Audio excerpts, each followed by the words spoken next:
Bueno, queridos patitos, estamos a día 11 de mayo, pero de 1987. Y es que en Lyon, Francia, esa ciudad que luego se reconocerá como la ciudad natal de Karim Benzema, otra persona, mucho menos agradable, llamada Klaus Barbie, será juzgado por crímenes de guerra durante la Segunda Guerra Mundial. Es un elemento interesante porque en ese momento, en los años 80, cuando terminaba la SNFC, la Compañía Nacional Francesa de Ferrocarriles fue expuesta en la Shoah, es decir, el tránsito a través de sus vagones de judíos en dirección a campos de concentración y exterminio del Tercer Reich. Por tanto, ahí tenemos una prueba clara de que la guerra no termina exactamente en el punto en el que uno dice que termina. Ya comentamos con el señor amigo Rubén Villamor, señor por ser un experto en temas de Segunda Guerra Mundial y también especialmente en el ámbito del Pacífico. Amigo porque evidentemente ha sido la posibilidad de traerle varias ocasiones y de estar en su canal, lo cual ciertamente agradezco, y alguna que otra cosa más. Pues evidentemente en el tránsito de su canal y el mío hablamos acerca de los límites de la primera parte de la guerra y la segunda parte, es decir, el inicio y la finalización de propiamente la Segunda Guerra Mundial, porque evidentemente tenemos el asunto de coger un frente u otro, lo cual evidentemente también podemos trasladar a la Primera Guerra Mundial acerca de que el inicio y el final formal lo establecemos en función del frente occidental, fundamentalmente. Y por tanto, otros escenarios quedan un poco desencajados de lo que es el hecho bélico y la permeabilidad antes y después. En la Primera Guerra Mundial tenemos antes las guerras balcánicas y después tenemos una serie de guerras en frentes aparentemente secundarios, que no son el frente occidental, pero que son el frente del Cáucaso, son Asia Central, el tema de los países bálticos, que evidentemente tiene bastante miga y que tuvieron guerras a posteriori. Recordemos el vídeo del Milagro del Vístula en agosto de 1920. Por tanto, en la Segunda Guerra Mundial pues pasa algo parecido. Tenemos el asunto de Múnich en 1938, tenemos el tema de Bohemia y Moravia en 1939, la ocupación de Praga en marzo de 1939, y luego a posterioridad después tenemos consecuencias que derivan de, por ejemplo, el centro Simon Wiesenthal acerca de la búsqueda de agentes ligados a la SOA y al propio Tercer Reich, la fundación y evolución de Odessa, lo cual evidentemente nos lleva precisamente a pensamientos como por ejemplo en el que en la Primera Guerra Mundial formalmente pudo terminar, por ejemplo, en 2010. ¿Por qué en 2010? Pues porque evidentemente es el año en el que Alemania se pudo liberar de los pagos de los intereses de la deuda referidos a los pagos a los países vencedores de la Primera Guerra Mundial. Por tanto, esa cuota que aún iba debiendo acerca de los pagos de reparación de guerra se terminaron precisamente en 2010. Estamos hablando de prácticamente un siglo después del inicio de la Primera Guerra Mundial. Por lo tanto, la Segunda Guerra Mundial sigue estando ahí, más allá de lo que decía mi querido amigo Jesús Hernández acerca de cuando en algún lugar iban descubriendo alguna bomba y había que acordonarla, evacuar un barrio o una parte de la ciudad, y evidentemente eso significa que parte de las consecuencias de, por ejemplo, un bombardeo aéreo, de una batalla que estaba ahí inserto para salir a la superficie en determinado momento. Por tanto, ahí está parte del asunto en el ámbito civil, en el ámbito de la realidad. Por ejemplo, cuando hace no mucho Sergi Tufault en su canal vio cómo habían descubierto un cacharro, es decir, bueno, una instalación que servía como catapulta y que había servido como innovación, ingenio, aunque no fue muy aprovechada, pero evidentemente son partes de la historia y por lo tanto el canal, que evidentemente tiene muchísimo más recorrido acerca de todos estos elementos, y a veces habla de otras cosas también, de guerras actuales, pero habla sobre todo de estas curiosidades que también tienen que ver con la Segunda Guerra Mundial y a veces nos sorprenden porque están desenterrando para hacer las bases de un edificio y dices, ahí va la leche, que ha salido esto. Eso sí, el problema está en que tienen que catalogarlo, tal vez hacerse una idea, fotografías, porque evidentemente no pueden mantener el sitio y tienen que destruirlo porque va una edificación que no pueden prolongar mucho tiempo el hecho de construirla porque está tasado y si interviene el público o el privado como agente urbanizador, pues evidentemente eso tiene consecuencias pecuniarias y económicas. Pero bueno, ciertamente el caso de Klaus Barbie es un elemento que volvió a traer la Segunda Guerra Mundial a la palestra y que también tiene causa temporal con el último prisionero de Spandau, como es el señor Rudolf Hess, en donde en principio los soviéticos iban a ser los partícipes de la negativa a sacarle, cuando los demás habían ido saliendo progresivamente y era el último que quedaba, aquel que estuvo en Escocia en 1941, precisamente en mayo, hace bastantes años, pero bueno, pues estuvo ahí en la Torre de Londres como el último inquilino, acompañando al fantasma de Ana Bolena, seguramente, y que evidentemente estuvo ahí hasta los juicios de Nuremberg, en donde fue acusado y estuvo ahí hasta el último momento, lo cual resulta interesante y curioso porque las amenazas contra la paz, cosas que pudieron tener cierta viabilidad entre 1939 y 1941, pero digamos que es difícil que le pudieran imputar asuntos que requirieran desde mayo del 41 en dirección hacia mayo del 45. Esos 4 años los pasó en el Reino Unido recluido al servicio de la prisión de los aliados. Y por tanto, bueno, resultaba curioso que hubiera tenido más condimento su estancia en prisión que otras que fueron saliendo. Por ejemplo, lo que se supo en 1981, cuando falleció Albert Speer, que no solamente era aquel que había sido como el poeta referido a... Ahora no me acuerdo cómo se llamaba este poeta, que le aconsejaba al querido amigo de la lira, que interpretó Peter Ustinov en Quo Vadis, como era el emperador Nerón el Grande, que también era un gran poeta y dramaturgo, que se fue a Grecia a hacerles obras de teatro, lo cual ciertamente es alucinante a los grandes de la cultura. Fue el señor Nerón a hablarles de sus creaciones. Y tenían que aplaudirle porque era el emperador de Roma y estaban bajo Roma, lo cual evidentemente es como si a Adolf Hitler le hubiera dado por hacer óperas él solo y bueno, pues como le pasó a la mujer de Mao en la época de la revolución cultural, pues bueno, pues habrían tenido que aplaudirle hasta el punto de que en China solamente 4 óperas estaban aprobadas y las 4 eran la mujer de Mao, lo cual ciertamente es chachi, volvemos a estar con lo mismo en bucle. Pero bueno, ciertamente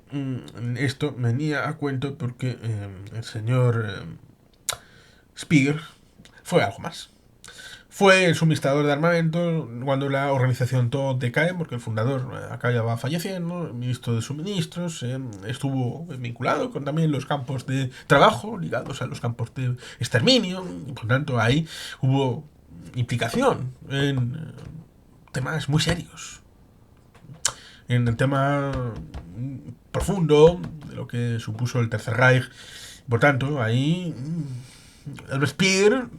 que pudiera salir demasiado pronto, porque estamos hablando de que 1981 fue cuando murió, pero ya llevaba fuera tiempo, y pudo hacer sus memorias, tratar de limpiar su imagen, hasta que después de su muerte empezó a salir toda la información. Cosa que el señor Hess, en principio, los soviéticos eran los garantes. Cuando murió, eran los británicos los que estaban. En principio se sabía que los siguientes porque era un turno. Era un turno en Spandau que iba girando acerca de la posible salida de prisión. Y los británicos le tenían en ese mes y el siguiente le iba a tocar a los soviéticos y los soviéticos tal vez le iban a sacar. Por tanto, hay teorías e hipótesis de la conspiración bastante elevadas. pero bueno, ciertamente estamos con el asunto de Klaus Barbie, pero hemos desviado también al tema de Rudolf Hess, porque imaginemos que hubiera salido de la cárcel de Spandau vivo y hubiera podido estar, bueno, tal vez hubiera tenido un recogimiento, pero hubieran hecho propaganda, por tanto, la Segunda Guerra Mundial hubiera vuelto a la palestra, como cuando salieron los falsos diarios de Hitler, y por tanto, evidentemente significa que la Segunda Guerra Mundial sigue estando viva, sigue teniendo impacto, sigue teniendo profusión. No tenemos sino que recordar que hay muchos canales que hablan de Segunda Guerra Mundial, por ejemplo, historias bélicas que merecen ser contadas, también Rubén Bellamor, Eurasia en 1945, y también otros que, por ejemplo, también hace profesión de fe, Bellum Artis, historia militar, y otros canales que puedo seguir o no acerca de la problemática de la Segunda Guerra Mundial, a veces también con presencia de la primera, pero siempre está opacada con todos los elementos que globalmente, entre 1939 y 1945, fundamentalmente, tienen frentes, logística, política internacional, las personalidades que van interviniendo y luego las consecuencias en toda la deriva posterior, ya sea política. Algo lo tocamos ayer acerca de cuando hablábamos de todo el mundo alrededor, del hecho de que Bonn se convirtiera en la capital de la República Federal de Alemania y, por supuesto, toda la evolución posterior del tránsito, del periodo de entreguerras, al periodo de la Guerra Fría, el ámbito del mundo previo al que viene después, en donde las potencias europeas desaparecen del mapa global, subsumidas en una tensión entre potencias extraeuropeas, como es la Unión Soviética, como son los Estados Unidos de América, y el hecho de que hubiera la aparición de espacios económicos y políticos, y también militares, en el marco de la tersa cicatriz que circula por el ámbito continental, como es el telón de acero, que hemos de recordar ciertamente que es un término que surge de Berlín, que surge de abril de 1945, desde Radio Berlín, por el doctor Goebbels, que dijo aquello del telón de acero que iba a partir Europa próximamente. Y eso significó que hubiera organizaciones económicas como la Comunidad Económica Europea, como el marco de el CAME Comic Con, y también la EFTA, en tres espacios diferentes, dos capitalistas y uno comunista. El Pacto de Varsovia, pero antes el tema de la OTAN, y la Comunidad Europea de Defensa, que se malogró en pronto. Y por tanto, ahí está parte de la vicisitud, el parteaguas de la historia y sobre todo la brutalidad. Aún hoy se dice que puede que se produzca el mayor hecho de impacto bélico desde la Segunda Guerra Mundial, que se pone como el mayor hito, también en lo doloroso, en lo sangriento, acerca de todas estas vicisitudes que, como digo, a un tiempo después, en 1960, tenemos el caso de Eichmann, que volvió a poner encima de la mesa la Segunda Guerra Mundial, con el juicio en Israel, habiendo sido cogido infraganti en Argentina.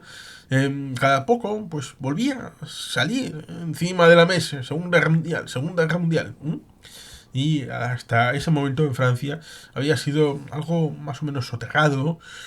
porque en Francia había habido toda esa evolución acerca de la situación de la Cuarta República, 1946-1958, con todas las debilidades intrínsecas, las dificultades, por ejemplo, en Indochina, la paz en Dien Bien Phu, 1954, el tratar de pasar el balón a los estadounidenses, que acabarán resumiéndolo hasta 1975, el hecho de Argelia, con esa matanza que resulta ocioso tener que mencionarla en mayo de 1945, que lo hacen los propios ocupantes, cuando también habían tenido una prueba palpable de su ausencia de confianza en un territorio en el que, recordemos, Orán había sido parte de España hasta 1790 y pico, es decir, a finales del siglo XVIII, y la entregó voluntariamente, no era algo que tuviera que hacer.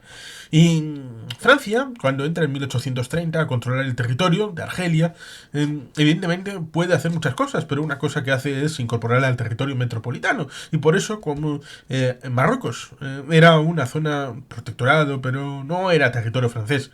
Parte de lo que es Marruecos, y por eso parte de Argelia está incorporado en el proyecto del Gran Marruecos, era la zona que está en lo que es Tinduf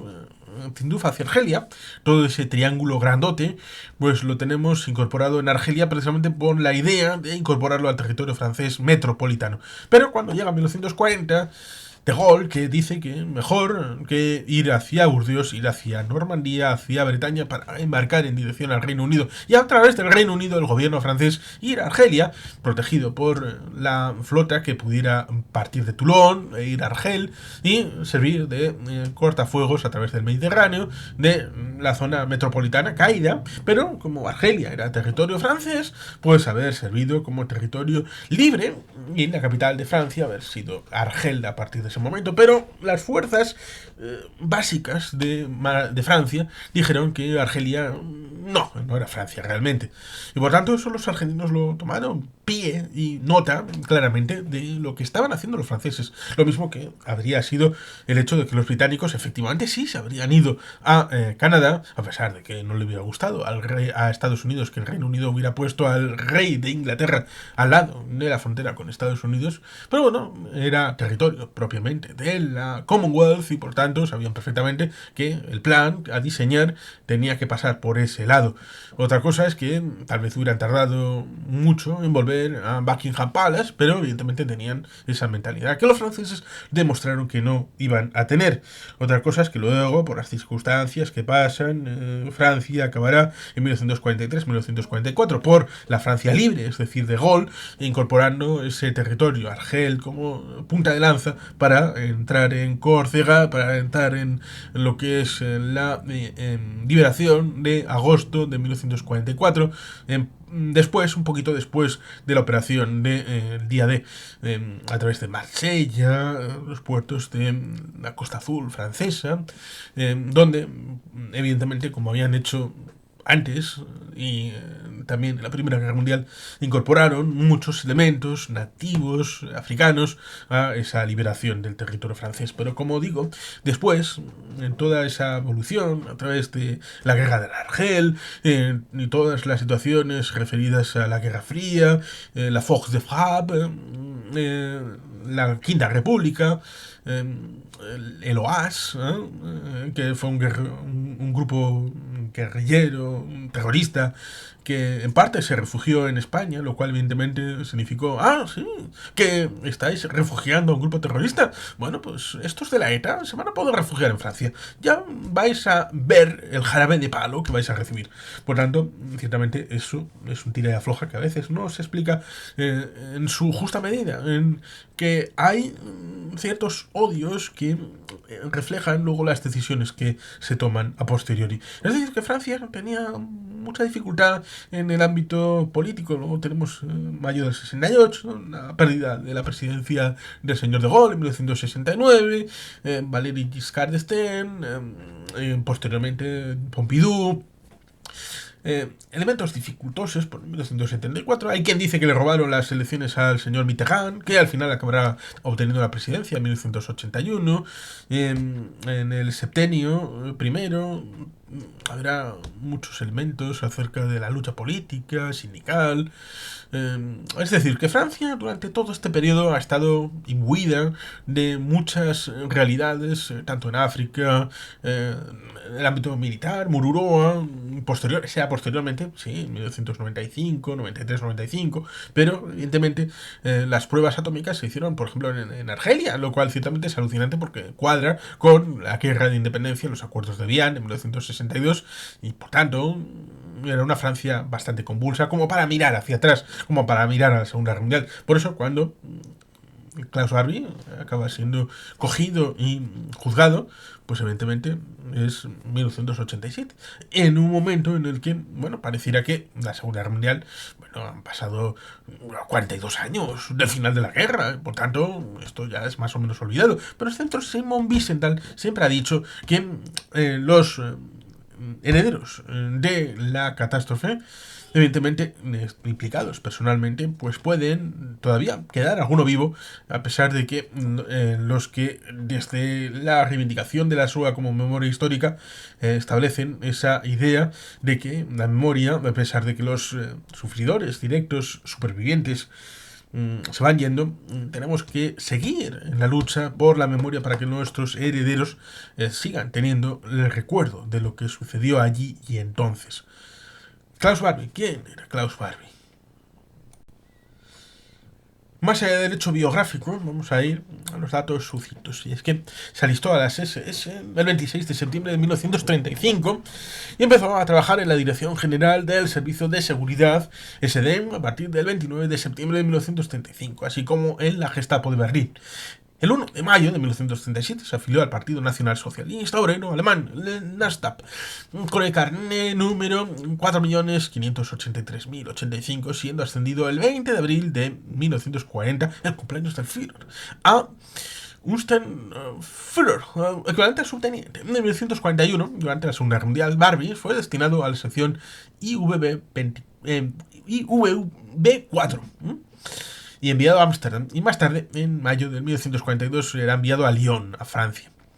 Allí se ganaría el apodo del carnicero de Lyon, como el jefe de la Gestapo local, liderando de igual manera el Escuadrón 209 de expedicionarios ecuatorianos. Fue acusado de numerosos crímenes, incluyendo la captura de 44 niños judíos escondidos en la villa de Issy, y la tortura y posterior muerte de Jean Moulin, el miembro de la resistencia francesa de más alto rango jamás atrapados por los nazis. Solamente en Francia atribuyen a su actividad o a las de sus subordinados el envío a campos de concentración de 7.500 personas, 4.432 serían asesinadas y el arresto y tortura de 14.311 personas combatientes de la Resistance, de la resistencia francesa. Tras la salida del ejército alemán de Lyon, Barbie voló a Alemania y creó una nueva vida bajo identidad falsa. Inicialmente dirigió un cabaret en Múnich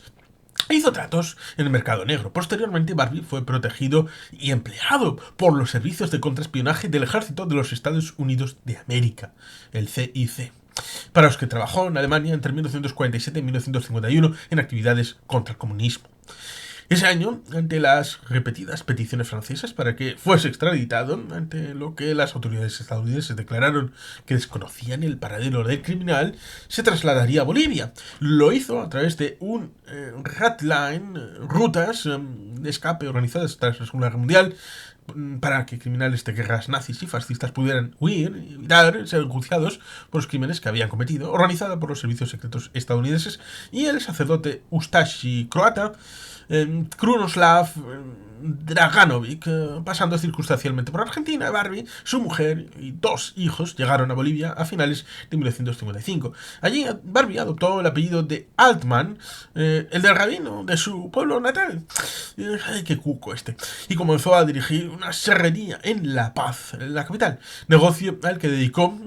se dedicó antes de comenzar a comerciar con quinina y establecer relaciones con ex-nazis refugiados en países vecinos y con los militares locales. Durante la dictadura del general Barrientos, que llegó al poder en 1964 tras un golpe de estado, Barbie fue nombrado gerente general de la compañía marítima estatal, la compañía transmarítima boliviana, creada por Barrientos en 1967 con capitales privados y públicos, y que actuaba como tapadera de tráfico de armas al servicio de la dictadura. De acuerdo con recientes investigaciones, participó a nivel logístico en la operación de contrainsurgencia que terminó con el encarcelamiento y muerte del revolucionario Ernesto Che Guevara. Tras la muerte de Barrientos en un accidente en helicóptero de 1969, la suerte de Barbie pareció empeorar, y tras la quiebra de la Transmarítima en 1971, Barbie dejó Bolivia y se establecería en el Perú, en donde tomó el apellido de Altman y fue vinculado con el asesinato del empresario Luis Banchero Rossi. Sin embargo, allí su identidad fue desvelada por la prensa, lo cual propició que los cazanazis Serge y Beate Klarsfeld diesen con su paradero y comenzara una campaña de acoso al estilo de lo que hoy se denomina Scratch.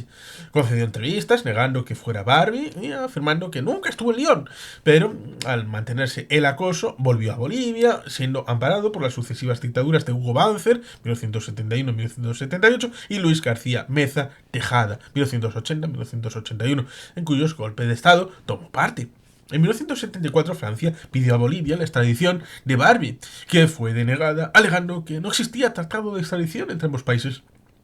Durante la dictadura de García Meza, Barbie fue responsable de la organización de violentos grupos paramilitares al servicio del régimen. En este periodo, Ernesto Mila trabajó con él.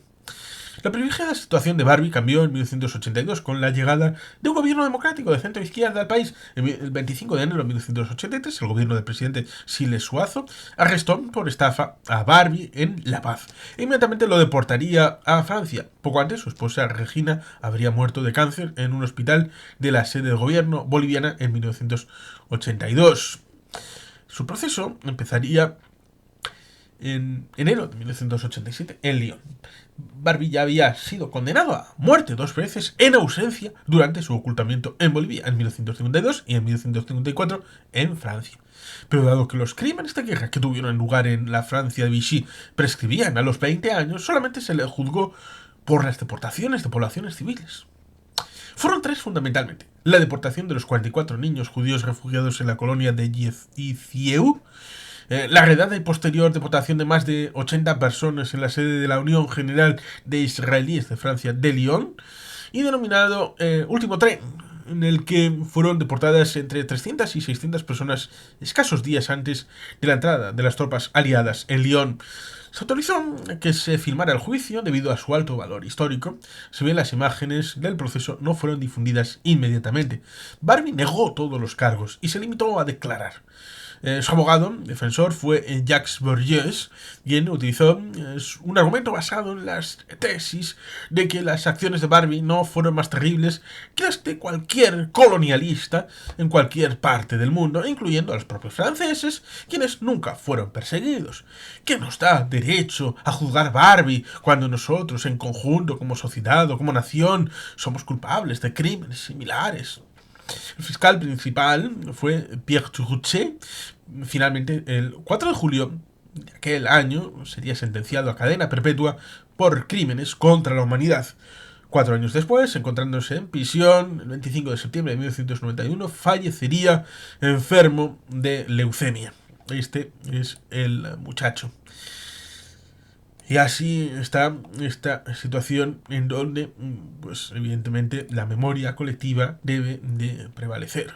Tanto en el caso de Klaus Barbie, entendiendo como ícono de una realidad que parecía superada, pero que evidentemente ha permeado hasta ese momento y que también sigue permeando hasta el momento actual, porque hay mucha memoria por reivindicar. Tal vez no penalmente, pero sí es posible para dejar el legado de toda esta barbarie incardinada en el periodo de la Segunda Guerra Mundial, referido a los crímenes contra la humanidad,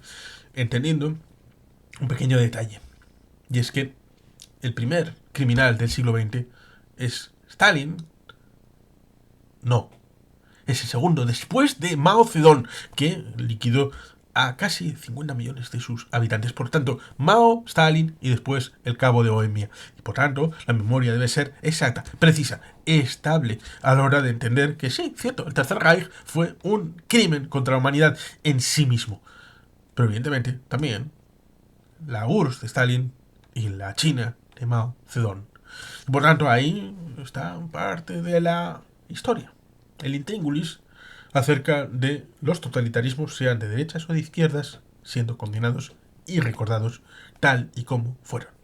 Y sin más, queridos patitos, es que ricasco, agur, berobat, Betty Gelpian.